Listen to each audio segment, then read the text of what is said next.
Pernah nggak sih kalian tiba-tiba suka Jepang? Kalau kita lihat media sosial, rasanya Jepang itu kehidupannya sangat dekat dengan kita. Melalui video ini, mari kita lihat bagaimana media sosial dapat mempromosikan pembelajaran bahasa Jepang kepada masyarakat.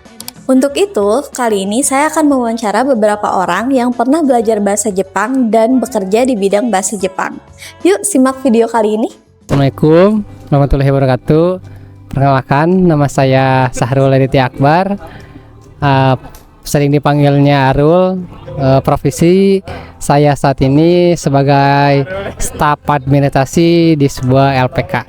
Kenalkan, nama saya Fatan Fadilah. Profesi saya adalah sebagai founder dari sebuah lembaga kependidikan bahasa Jepang berbasis online yang bernama Gimusen. Halo, perkenalkan, nama saya Leonanda Didi Wiranto. Profesi saya saat ini sebagai desain grafis dan video editor. Apa yang pertama kali membuat Anda tertarik pada Jepang?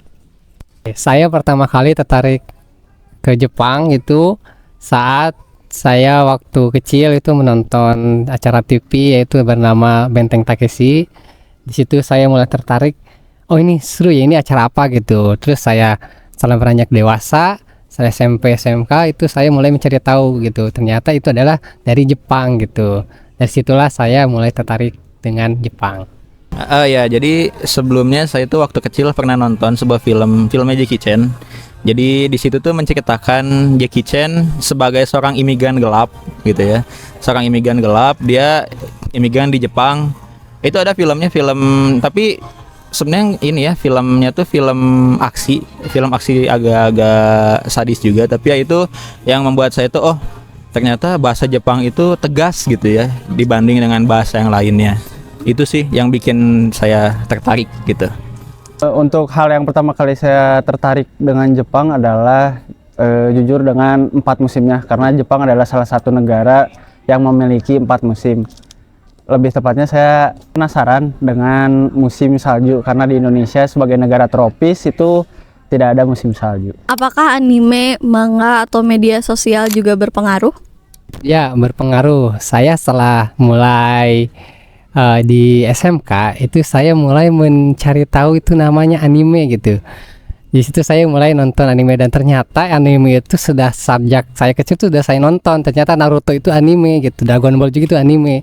Saya itu mikirnya kartun dari Cina gitu, ternyata dari Jepang begitu. Ternyata waktu kecil tuh ternyata saya banyak salah pahamnya tentang televisi yang ada acara-acara itu, ternyata itu adalah dari Jepang.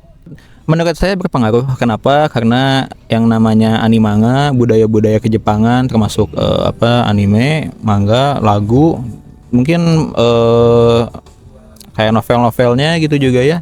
Itu benar-benar mempengaruhi buat mungkin buat kebanyakan orang yang tinggal di luar Jepang jadi lebih terekspos gitu dengan budaya-budaya mereka. Menurut saya sangat berpengaruh, apalagi di zaman sekarang, zaman media sosial, penyebarannya sangat cepat dan masif. Itu sangat berdampak kepada mungkin anak-anak muda, terutama Gen Z dan Gen Alpha yang mungkin menyukai animasi dan kartun-kartun seperti itu. Jadi sangat berpengaruh terhadap Indonesia. Konten Jepang apa yang paling sering Anda lihat? Konten Jepang yang sering saya lihat dari akhir-akhir ini gitu ya, dari dulu juga konsisten tentang travel gitu ya. Kayak orang-orang yang dari luar negeri itu travel ke Jepang ataupun dari orang Jepangnya itu travel di situ gitu.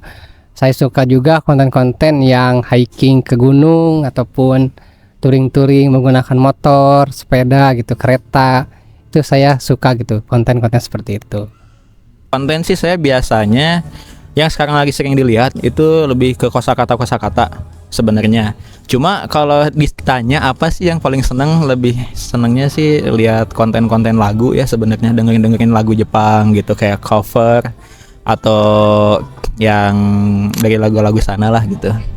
Untuk konten yang paling sering saya lihat akhir-akhir ini adalah lebih ke trivia atau fun fact, kayak misalnya cara penyebutan tanda baca dalam bahasa Jepang seperti apa, atau mungkin budaya pernikahan di Jepang seperti apa dan sebagainya. Apakah Anda jadi tertarik belajar bahasa Jepang setelah melihat konten budaya Jepang? Saya jadi tertarik setelah melihat konten-konten Jepang gitu ya, karena saya merasa ingin ada di situ gitu. Saya ingin berada di Jepang karena itu saya ingin belajar bahasa Jepang gitu. Awalnya emang dari konten itu kan ya karena untuk hiburan-hiburan, dan datang ke sini itu menjadi sesuatu yang harus saya kuasai bahasa Jepangnya. Kalau ditanya tertarik, iya tertarik. Kenapa? Karena ya mungkin dengan lihat konten-konten yang ada di media sosial gitu ya, seenggaknya pasti apa ya, di diri saya itu ada sedikit motivasi gitu loh. Ada sedikit motivasi untuk bisa belajar, untuk apa ya, ada keinginan untuk bisa lah gitu, atau seenggaknya tahu dulu deh gitu apa sih budaya bahasanya kayak gitu. Saya sangat tertarik untuk belajar bahasa Jepang karena sedari awal juga pengaruh musim tadi, jadi ingin ke Jepang, mau tidak mau juga harus belajar budayanya, bahasanya, dan tata krama di sana. Bagaimana budaya populer Jepang mempengaruhi minat Anda untuk belajar bahasa Jepang? Dengan adanya budaya yang populer gitu ya, tentunya yang hari ini populer tuh kan ada di manga, anime, ataupun dorama-dorama gitu ya. Itu sangat benar-benar mempengaruhi untuk orang-orang tuh tertarik dengan budaya Jepang gitu.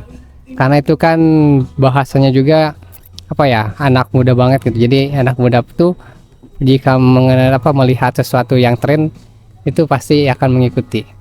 Mungkin dari ini ya, kalau zaman sekarang dengan banyaknya anime, dengan banyaknya drama-drama juga, dan sekarang tuh di Indonesia sudah dikenal juga dengan ini apa ya, istilah-istilah kayak festival-festival di Jepangan gitu. Kan itu semua awalnya kalau misalkan mereka nggak suka anime, mungkin mereka nggak akan tahu apa sih budaya anime, budaya Jepang tuh kayak gimana. Jadi ya kalau ditanya sih ya iya sangat berpengaruh gitu, sangat berpengaruh dengan dari media sosial kemudian jadi ke event-event yang ada di dunia nyata, jadinya lebih mengekspos budaya Jepang.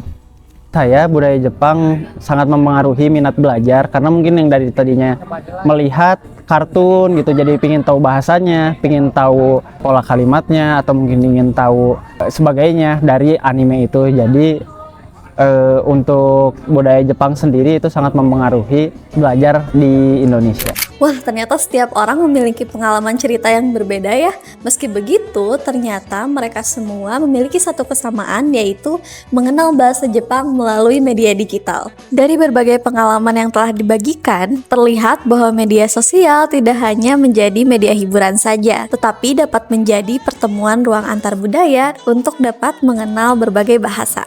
Jika ternyata media sosial dapat membuat seseorang tertarik pada bahasa Jepang, maka media sosial juga dapat dimanfaatkan untuk memperkenalkan bahasa Jepang secara lebih luas. Sebagai pengguna media sosial, khususnya TikTok dan Instagram, sekaligus sebagai pembelajar bahasa Jepang, saya akan memanfaatkan media sosial untuk memperkenalkan bahasa Jepang kepada lebih banyak orang, khususnya kalangan muda, melalui konten edukatif yang mudah dipahami dan dekat dengan kehidupan sehari-hari.